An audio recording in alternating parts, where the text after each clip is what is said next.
There was a man many years ago, his name was Jim Baker, and he was a minister, I think the PTL club or PTL ministry. He got in trouble. He was embezzling money, using the people's money wrongly. He was caught in some type of sex scandal, and he was sentenced to 45 years in prison. I don't know how much time he served, but during his imprisonment, he wrote a book. And he came out with a book entitled, 3 words, I Was Wrong. And when I saw that, because I never really had much respect for Jim Baker, I sort of put him into the same categories I put sometimes a lot of preachers, the Sunday morning comedy hour, and I just didn't have much respect for him. But when I saw that this man, a Christian, or calls himself a Christian, who says, I was wrong, it was a breath of fresh air. It's sort of the same feeling I get when I see a car that says, just married. I think, what? You mean people are still doing that today? They're still getting married? And it's a wonderful feeling. And when I saw that a Christian was saying publicly, hey, look, I was wrong.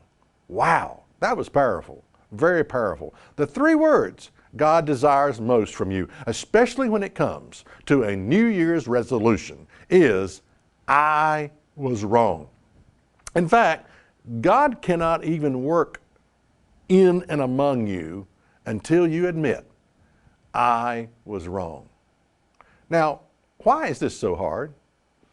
And I'm convinced it's harder for religious people than anybody else because of their theology. You see, religious people have a theology that says, look, I'm saved, I'm sanctified, I'm justified, I'm heaven bound, I'm made right, once saved, always saved. And it makes it nearly impossible for religious people to even admit, I was wrong.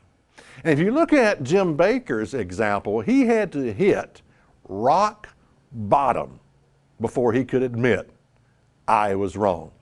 And I'm just convinced that we could save ourselves a lot of hell on earth if we could learn to evaluate ourselves and to admit to God on a regular basis, I was wrong. Now you know the story of Adam and Eve. In Genesis 3 and verse 8, it says, and they heard the voice of the Lord God walking in the garden in the cool of the day, and Adam and his wife, hid themselves. Now you know why they hid themselves. They had sinned. They had messed up big time. But my question is this. Yeah, we all make mistakes, don't we? But why? Why couldn't Adam just say, oh God, I was wrong? Come out of hiding.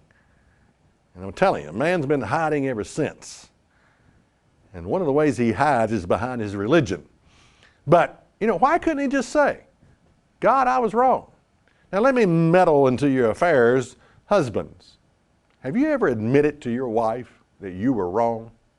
Wives, have you ever admitted to your husband that you were wrong? In Genesis 3 and verse 12, it says, and the man said, the woman you gave me to be with, she gave me of the tree and I did eat. Again, the question is, why?